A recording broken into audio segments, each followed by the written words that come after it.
So today we continue our discussion on poetry by looking at some of the definitions of poetry by practitioners of the field. When we met last week, we considered the definition of poetry itself, especially the formal definition of poetry. And then we looked at the characteristics of poetry and the functions of poetry. If I must recap, we said that poetry is one of the three genres of literature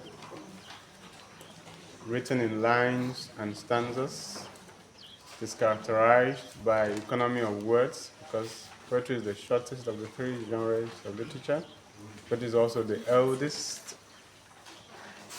Poetry thrives on choice diction.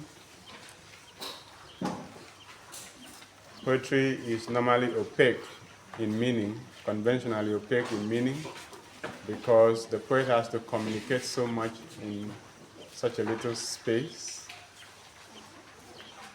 We likened poetry to a word game because words are the primary raw materials of the poets. Hope you remember all these things. Then we said that poetry could be considered as a song, among other things. We talked about the functions of poetry, which is steeped in the general functions of literature itself, beginning with entertainment. Poetry entertains. Like in our modern time, we listen to spoken word poetry and we enjoy. Poetry informs and educates. Poetry can be used for social activism and liberation of oppressed people, because those who are poets are said to be the people with a voice. And when you have a voice in society, that means you could speak and the people on authority can listen to you. You can use that voice to speak against those who do not have a voice. And so as a poet, you are a voice to the voiceless in society.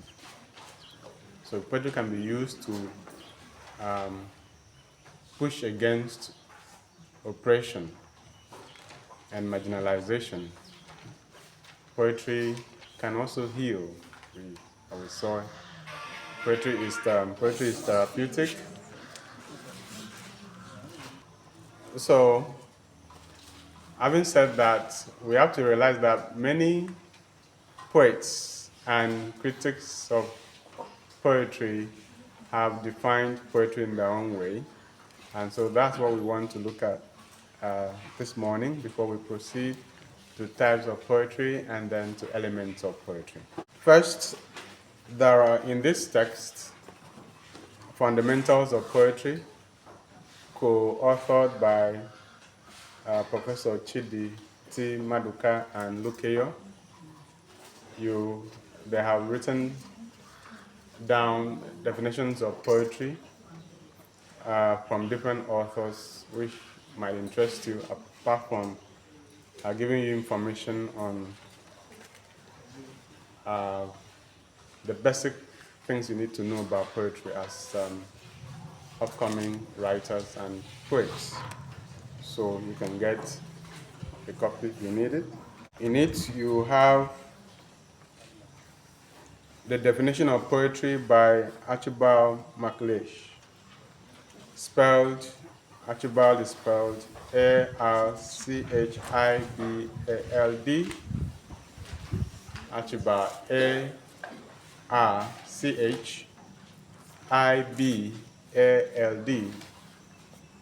Archibald MacLeish. MacLeish is spelled capital M, small letter C, capital L, small letter E, I-S-H, Archibald MacLeish.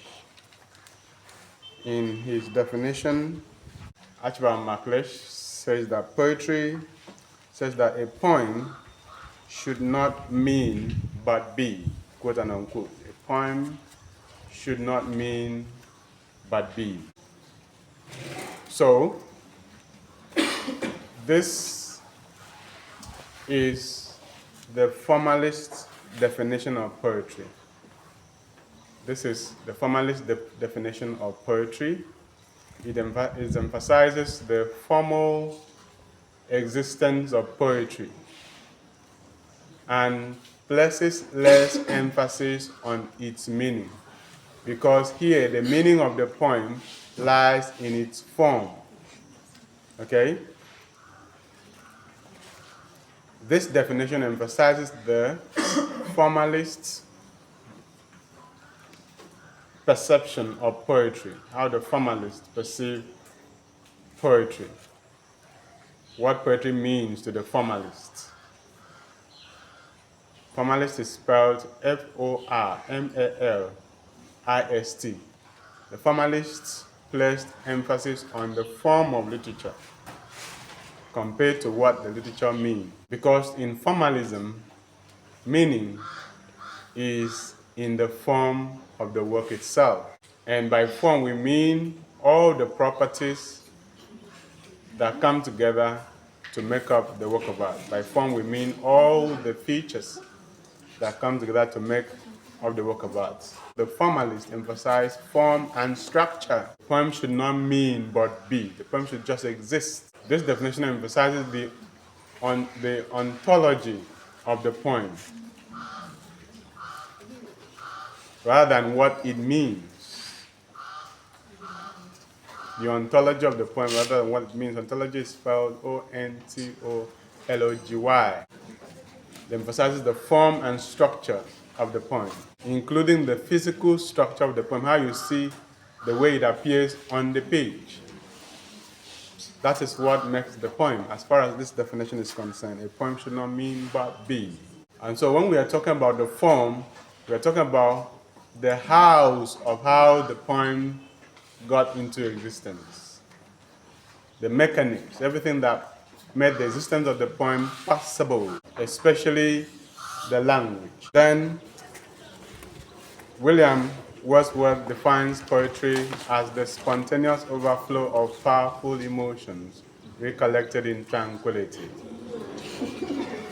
William Wordsworth defines poetry as the spontaneous overflow of powerful emotions recollected in tranquility. This is the Romantic poet's definition of poetry. The Romantic poets existed beginning from the late 18th century. That is around 1798, late 18th century into the 19th century. The Romantic poets practiced a poetry ideology called Romanticism. The Romantic poets practiced a poetry ideology known as Romanticism. This will be further elaborated on when you take on a major poetry tradition, but I will just make a summary here. One of the key features of Romantic literature is the depiction of nature as a source of inspiration for literature or for poetry writing. Nature inspires the poets to write. Features of the natural environment inspires the poet to write. So in Romantic poetry, you come across the glorification of nature. Nature has a force in Romantic poetry. Romantic poetry emphasizes emotion and feelings over reason. It emphasizes irrationality over rationality. Romantic poetry emphasizes emotion and feelings over logic and reasoning. It emphasizes irrationality over rationality. That's another important aspect of romantic poetry that you need to know. Romantic poetry is expressive in nature. Romantic poetry is expressive in nature, meaning that it arises from how the author feels. Romantic poetry values the life of common creatures, including the poor and the lonely and the lowly. Including the poor and the lowly. It values all aspects of nature. It was not the kind of poetry devoted to praising kings and queens. It was poetry for common people. It uses common language, what we call the rustic tongue. It depicts the natural environment. So, in order for them to make us understand poetry as expressed in Romanticism, in the preface to the lyrical ballads, that means the lyrical ballad is the collection of poems published by William Wordsworth and Samuel Taylor Coleridge to announce the romantic poems. So in the preface, Preface, to this collection of poems called Lyrical Ballads, William Wordsworth and Samuel Taylor Coleridge penned down the definition of poetry that we know today as fitting the romantic poetry tradition. The idea that poetry is the spontaneous overflow of powerful feelings recollected in tranquility. This means that how the romantic poet gets to write poetry, gets inspired to write poetry, is that the person has to go out and experience nature. Because in romantic poetry, poetry is based on your experience, your personal experiences. When you experience nature and you come back to your solitude moment, you recall that experience. When you recall that experience, you can then write the recollection, what you have recalled. Meaning that poetry arises first when you have an encounter with life out there in nature, in the woods. You see the sun, you see the moon, you see the flowers. Like there's a romantic poem called Daffodils. Okay? Now, in your quiet moment, the memories of that experience come back very strong that you cannot resist it until you write everything down. Poetry is a spontaneous overflow of powerful feelings recollected in tranquility. That's how it is. That's how poetry operates in the romantic poetry tradition. And I'm saying that this is the definition of poetry based on Romanticism. As this is how the romantic poets view poetry, as that which is inspired by personal experiences in nature. And then we have poetry as defined by Niyi Oshundare. Niyi Oshundare is spelled Niyi, Niyi. Oshundare, Osundare.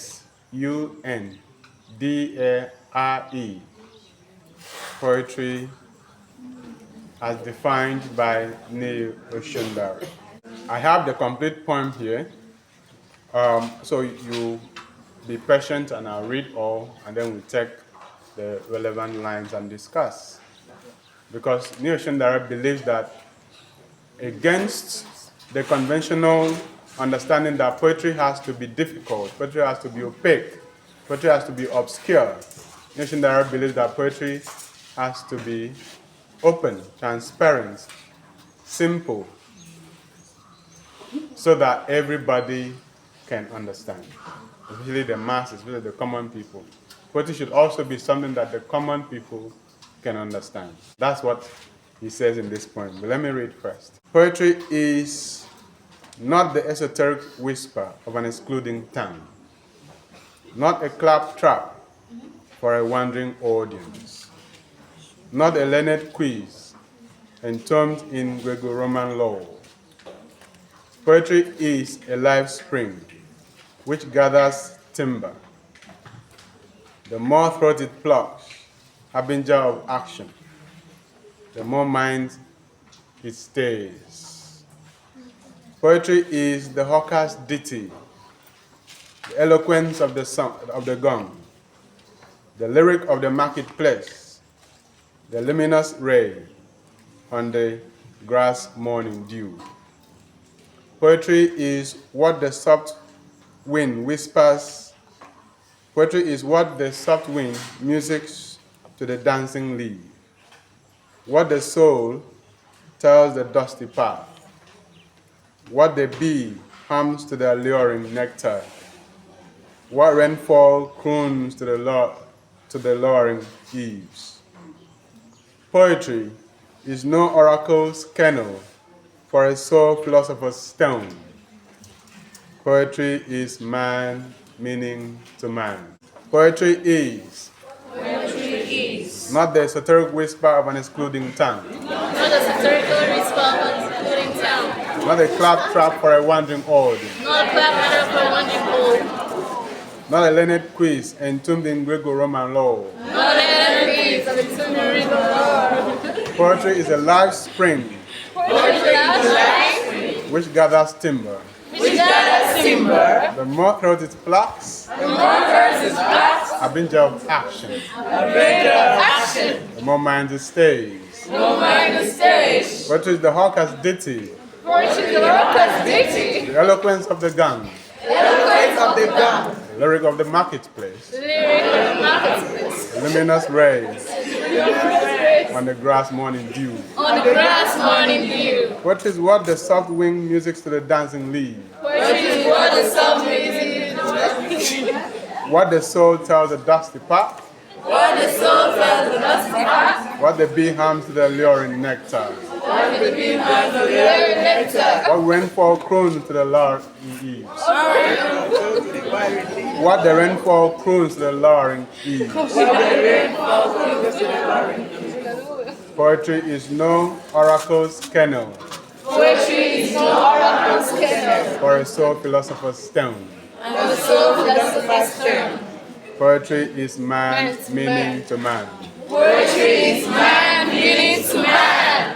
Thank you very much.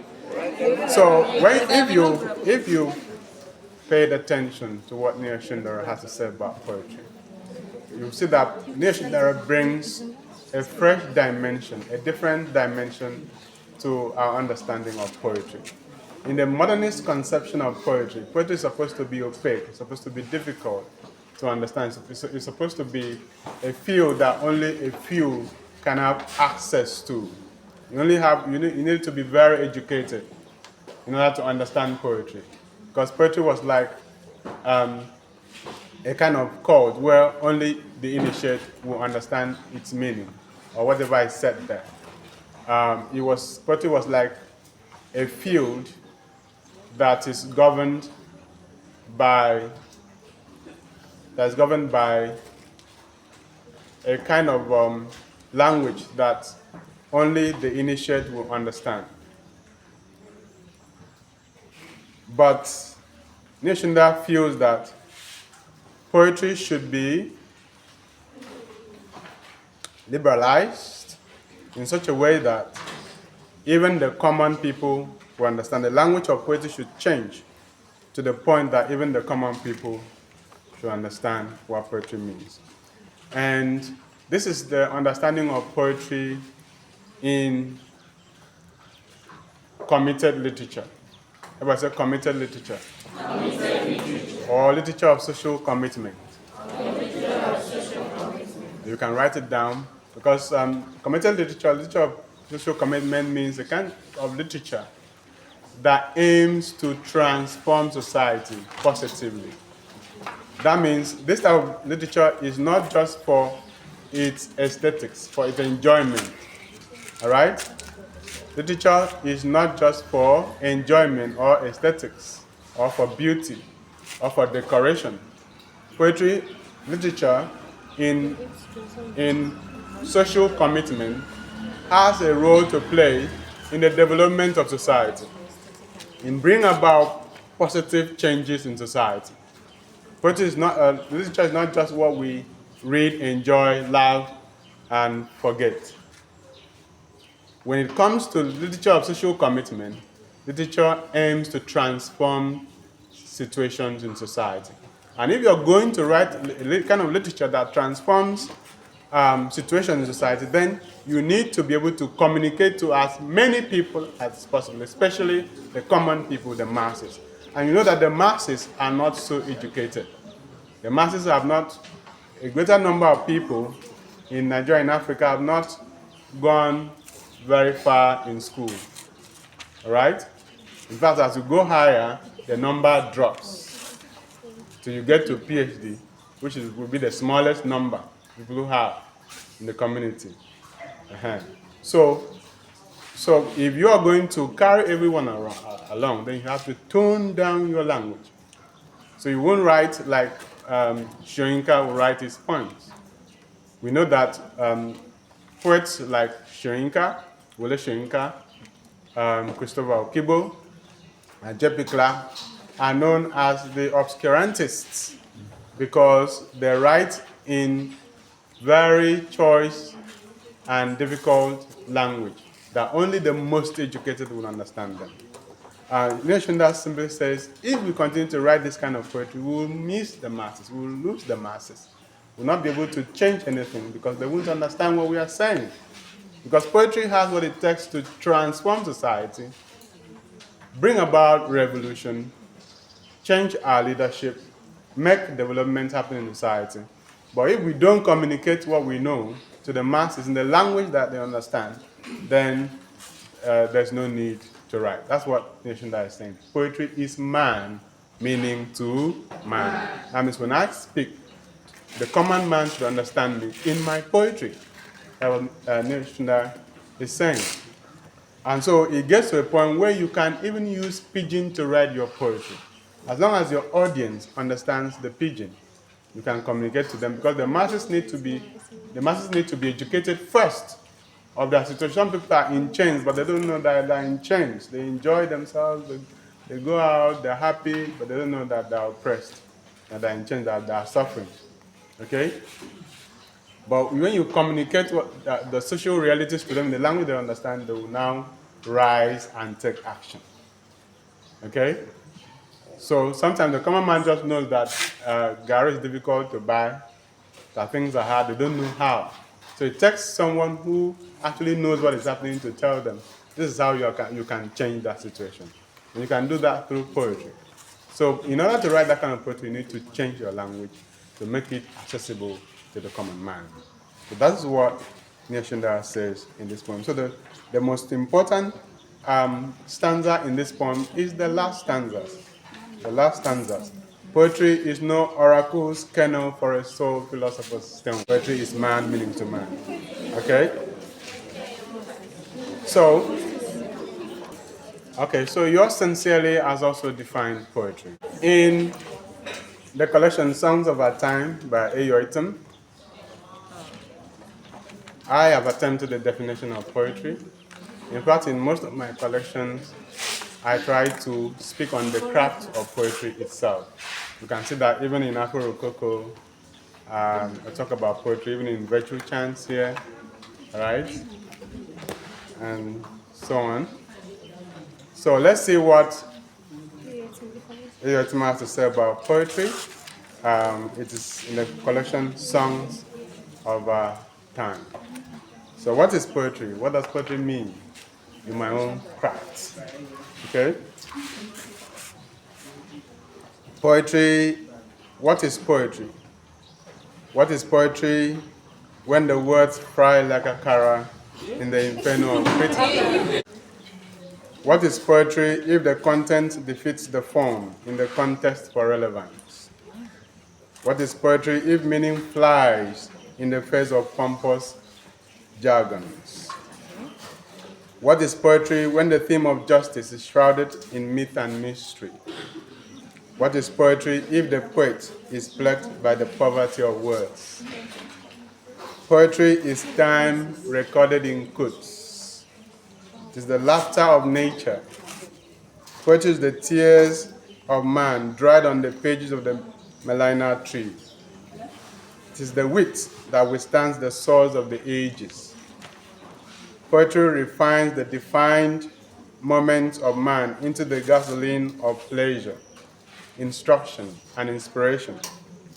Poetry is ideas clothed in colorful wit. Poetry is the whip of sarcasm that lashes the foolish back to wisdom. Poetry is the dove that hovers over the battlefield. Poetry is love stewed in innocence. Poetry is the power that transforms without ulterior agenda. Poetry is what only a poet can sing. The mind is the poet, not the man. The mind is the poet, not the man. The mind of the poet must be mad. The madness of a poet must be mathematical. The math itself must be simple, since the quadratic of words destroys enthusiasm. Poetry is music sung with words and danced to by the pure in hearts. That is the definition of poetry by Yoitam in Songs of Our Time. And if you've listened, you would understand exactly what poetry is supposed to mean in my craft. I suppose we can take the lines together, and then I would just take some portions and then we'll talk about it. And remember that each of you will also define poetry in your own words, how you see it, so prepare. What is poetry? What is poetry? What is poetry? What is poetry? When the words fry like a cara in the inferno of criticism. When the world flies like a parrot in the inferno of criticism. What is poetry if the content defeats the form in the contest for relevance? What is poetry if the content defeats its form in the context for relevance? What is poetry if meaning flies in the face of pompous jargons? What is poetry if meaning flies in the face of pompous jargons? What is poetry when the theme of justice is shrouded in myth and mystery? What is poetry when the theme of justice is shrouded in myth and mystery? What is poetry if the poet is plagued by the poverty of words? What is poetry if the poet is plagued by the poverty of words? Poetry is time recorded in quotes. Poetry is time recorded in quotes. It is the laughter of nature. It is the laughter of nature. Poetry is the tears of man, Poetry is the tears of man, dried on the page of the Melina tree. dried on the pages of Melina tree. It is the wit that withstands the swords of the ages. It is the wit that withstands the swords of the ages. Poetry refines the defined moments Poetry defines the defined moments of man into the gasoline of pleasure, of man into the gasoline of pleasure, instruction, and inspiration. destruction and inspiration. Poetry is ideas clothed in colorful wit. Poetry is ideas clothed in colorful wit. Poetry is the whip of sarcasm Poetry is the wit of sarcasm that lashes the foolish back to wisdom. that lashes the foolish back to wisdom. Poetry is the dove that hovers over the battlefield. Poetry is the dove that hovers over the battlefield. Poetry is love stewed in innocence. Poetry is love stilled in innocence. Poetry is the power that transforms without ulterior agenda. Poetry is the power that transforms without agenda. Poetry is what only a poet can sing. Poetry is what only a poet can sing. The mind is the poet, not the man. The mind is the poet, not the man. The mind of the poet must be mad. The mind of the poet must be mad. The madness of a poet must be mathematical. The madness of the poet must be mathematical. The math itself must be simple, The math itself must be simple. since the quadratic of words destroys enthusiasm.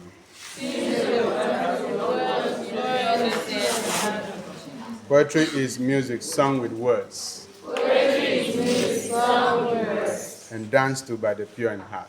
And danced to by the pure in heart. Okay, so if we are to analyze this definition, we can begin with the first line, when the words fly like a carrot, in the inferno of criticism. Poetry should have tact. Even when you are criticizing, there should be art, should be artistry. In it, there should be creativity and imagination. Okay? So that even when the person being criticized in the poem reads it, the person will still like it. Because the language is beautiful. That's the idea. What is poetry? When the words fly like a carrot in the inferno of criticism. You don't abandon artistry in the name of activism. Because poetry is, first of all, aesthetics, beauty, imagination, creativity, before it does whatever it needs to do. So you don't forget that. Then the second stanza says, what is poetry if the content defeats the form in the contest for relevance? Content here means what the poem says. Form means how it says it, as the language, the style, the techniques used in talking about the issues in the poem. The issues are the content. The form is how, the language, the techniques, the style. All right, so what is poetry if the content defeats the form in the contest for relevance? That means in contemporary poetry, where we have to push out issues to the masses, the poet should not forget to carry the form along, language along, because what is poetry if not the language? You use language to write poetry, so you need to master the language in all its ramifications, especially the creative and imaginative aspects of the language. Not because you just want to talk about fair leadership, you abandon creativity and imagination. So where's the poetry? If the content defeats the form in the contest for relevance. And then you have, what is poetry if meaning flies in the face of pompous jargon? Who can explain that one? That one is simple. You know, what is poetry if meaning flies in the face of pompous jargons? Is anyone who can explain that? Okay.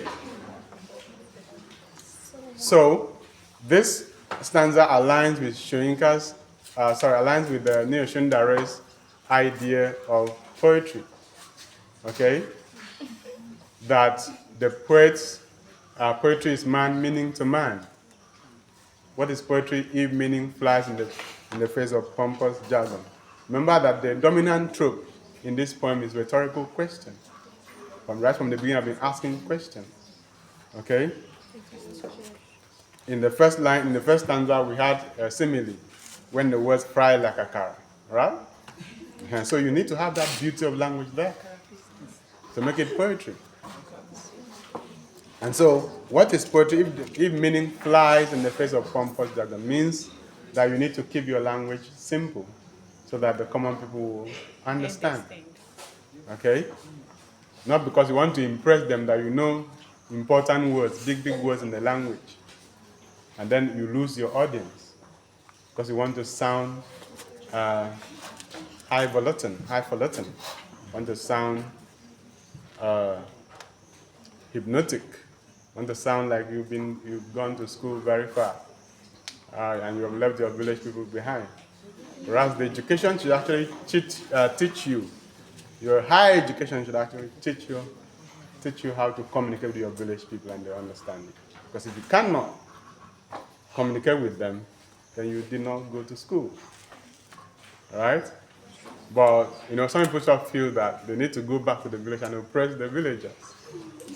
With their new knowledge. So anything they know a simpler way of saying that particular thing, but they choose the most difficult one because they want the villagers to look at them like this. Like they have just dropped from heaven. But the truly educated person is the person that looks for ways to make the audience understand them.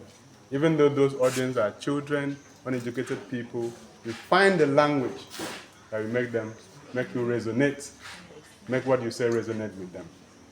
That's what we are saying here in our type of poetry. What is poetry? When the theme of justice is shrouded in myth and mystery. We are talking about how to liberate the masses, but the masses don't even understand what you're talking about. Okay? What is poetry? If the poet is plagued by the poverty of words, poets must master language. That's what we are saying. A poet must master language of expression. You must not be wanting and lacking in words to express what you need to express. That means a poet must know his words, because poetry operates on choice diction. You must select the right words in the right places. And so poets must be people who master the words in the language.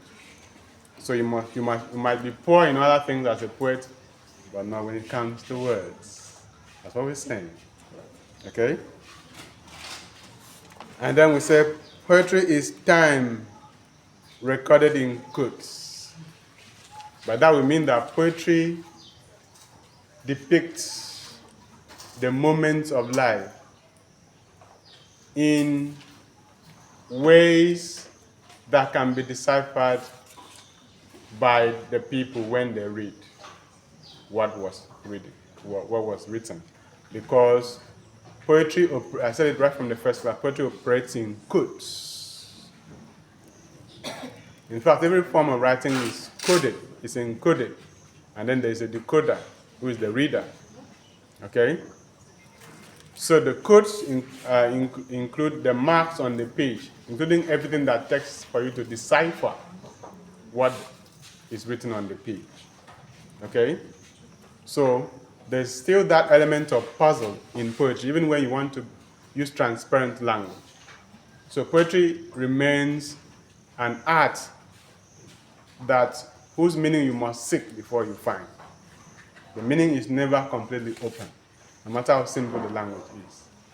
In fact, when Neo Shundara says that poetry should be simple, it doesn't mean that it should just be plain language. No. If you read Neo Shundara's poem, you see that the language is still coded. There's still imagination, creativity in it. Right? It is the laughter of nature. Poetry is the tears of man. Poetry captures all the moments of human life. That's what I'm trying to say. That's why you have laughter, you have tears. As you see, sometimes we cry, sometimes we laugh, sometimes we are happy, sometimes we are sad. Poetry has to capture all the moments of human life. That's what we're saying. Okay? Poetry is the tears of man dried on the pages of the Melina tree. These are the pages of the Melina tree. Right? Hope you know what is used to make paper. Right? Good. The Melina tree. It is the wit that withstands the swords of the ages. Poetry is timeless and universal. You can write it down from that line. Poetry is timeless and universal. And a good work of literature must be timeless and universal. That is, after many years have passed, and you read that work, it still resonates with the audience, with the reader. And that's why we still read Shakespeare till today.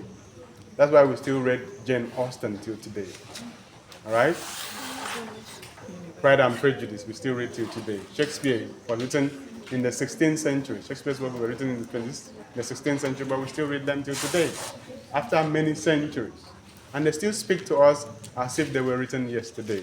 They don't die. The art does not die. The true art does not die. It continues to speak to people generation after generation. So poetry is that which withstands the swords of the ages, the ravages of time. Poetry has to be witty. And when poetry is witty, it means it has the strength to survive the change of time, even the change of place. Poetry written in Nigeria can speak to someone in America, can speak to someone in Europe. That's why poetry is timeless and universal. Poetry is the wit that withstands the swords of the ages.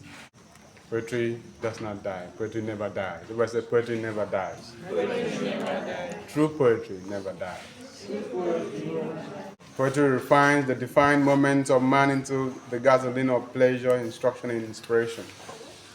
Poetry takes all our realities, and in capturing all our realities, it teaches us and inspires us. When poetry captures human realities, it turns those realities into lessons that we all can learn, into inspiration, something to inspire us to do better, to be better persons, to be better human beings. All right? And this is why it is good for us to study literature, because those who study literature, no matter what you do, you're a doctor, you are a politician, you are an engineer, whatever you are, if you read literature, you tend to become a better person, because literature has a way of humanizing us. So poetry aligns with, in that line we are saying, looking at the function of poetry that we already discussed: instruction, inspiration. Poetry guides us on the principles of existence, how to live better life, how we can be inspired to do good and not evil. So you cannot read poetry and you are an evil person, right? That means you not allow poetry to pass through you. You've been blocking the lessons of poetry. Poetry is ideas clothed in colorful wit. Yes, poetry has ideas, but that idea has to have beauty. No matter what you want to say in poetry, try to make it beautiful, first of all. Yes, you want to criticize the president. Yes, you want to criticize the governor. Yes, you want to criticize the government. But remember, let there be beauty in that criticism. Let there be aesthetics, colorful wit. Poetry is the whip of sarcasm that lashes the foolish back to wisdom. Poetry corrects. Poetry is a tool of correction. You can use poetry to correct someone. But you can say, I don't just say poetry correct, I make it have imagery so that you remember the lines. And what are the imagery? You see poetry as a whip, a cane, all right? And you could see someone being beaten so that the person can change, right? So the whip of sarcasm is a metaphor. That poetry uses laughter, all right, mockery, to change people. Sometimes if you do something bad, somebody mocks you, you might decide that you don't want to do that thing again, right? Because satire or sarcasm are tools for social change. Okay? If you go online now, people use sarcasm and satire to satirize, to ridicule the leaders, and ridicule people in important places who have done bad things so that they could change. And that's what poetry does. Poetry can laugh you to change, okay? Or laugh at you to change. Poetry is the dove that hovers over the battlefield. You could see the metaphor there. Poetry is the dove. That's a metaphor, right? The dove there is a symbol of peace. This is rich poetry.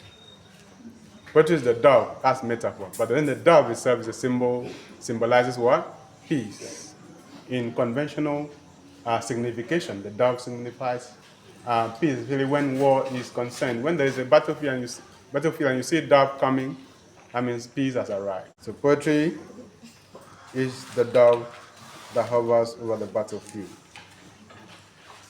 So poetry brings peace, whether to the individual or to communities or to societies. And this is why poetry will always have a place in human society. Poetry is love stewed in innocence. Poetry is the power that transforms without ulterior agenda. Poetry can change society. Poetry is what only a poet can sing. It is not for everybody. All right? Poetry is not for everyone. Poetry is a calling. Whereas poetry is a calling. Poetry is a calling. All right? Not everyone can be poets. Poetry is for the selected people. The art itself will call you. And against all your will, you begin to write poetry. Someone say amen. Amen. You just sit down, you see yourself, you begin to write poetry. That's how it happens. Like a spontaneous overflow of powerful feelings collected in tranquility. Poetry is what only a poet can sing. In this, of course, in the entire poem, you see that we have the motif of poetry as a song, right? You must have noticed that. But of course, that is one of the lines that show that poetry is a song. Poetry is what only a poet can sing. The implication there is that poetry is a song. And so do we have poets in the house? Yes. Good. And they know themselves. But when you're called, you will know. And you write something, and someone will say, wow, did you write that? That's so good. The mind is the poet, not the man. So there was once I was reading and I came across this statement that to meet a writer is to be disappointed. You can write it down. To meet a writer is to be disappointed. And that statement is accredited to the author of the Satanic Verses. So the Satanic Verses is authored by Salman Rushdie. Salman Rushdie. Salman is spelled S-A-L-M-A-N. Rushdie is spelled R-U-S-H-D-I-E. So he's the one who made the statement, to meet a writer is usually to be disappointed. Everybody said to meet a writer is usually to be disappointed. To meet a writer. Because sometimes when we hear about writers, people talk about writers, they look like they are taller than all of us. Understand? Only that when we meet them, we now say that they are just like one of us. All right? Just like one of us. In fact, sometimes you see a writer on the road and you push them aside. Okay? Because you don't know that that's the writer. You can even insult the person because you don't know. The person will just look at you and laugh. So this one, I could just use one word. The person will fall down. Understand? You know, the writers know words that they can use and then you fall down. Right? But they'll just look at you and say, they don't know, forgive the ignorance, and then they'll pass. Okay? So writers are human beings like us. Writers are human beings like us, like me and you. So, that's what we mean when we say the mind is the poet, not the man. So when you look at the individual, the individual writer, there's nothing extraordinary about him in person.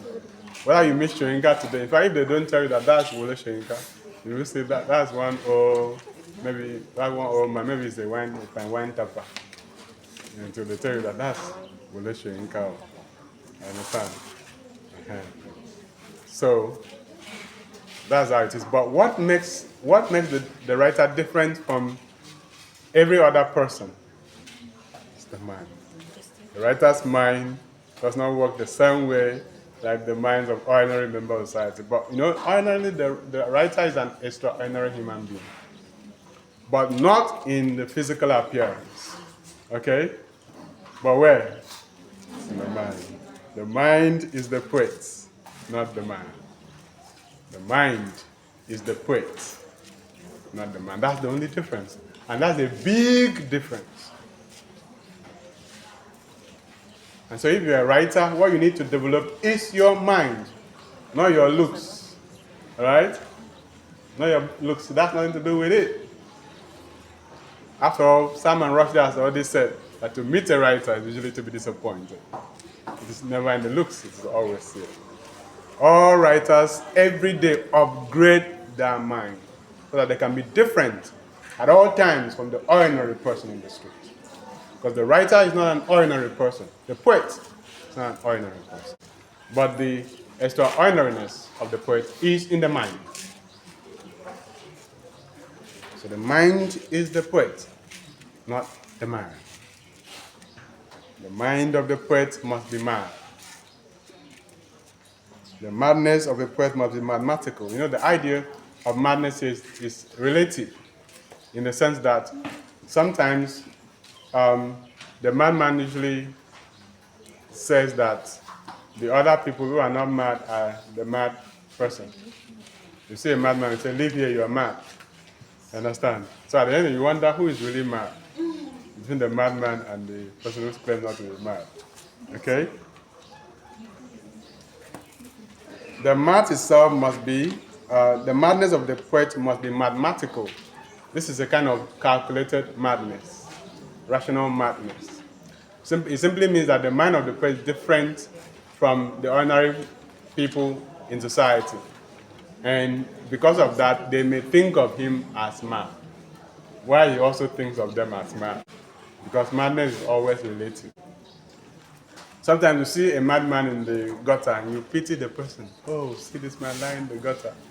But to the madman, he's in his mansion, close to the river. He's in his mansion close to the river, and the river is flowing by, around the beach, full of woods, garden. He's in his beautiful garden. And you are there saying that the man is in the gutter. So it's just a difference in perspective, right? Nobody's really mad. So the math itself must be simple. Poetry is like math. Poetry is like mathematics.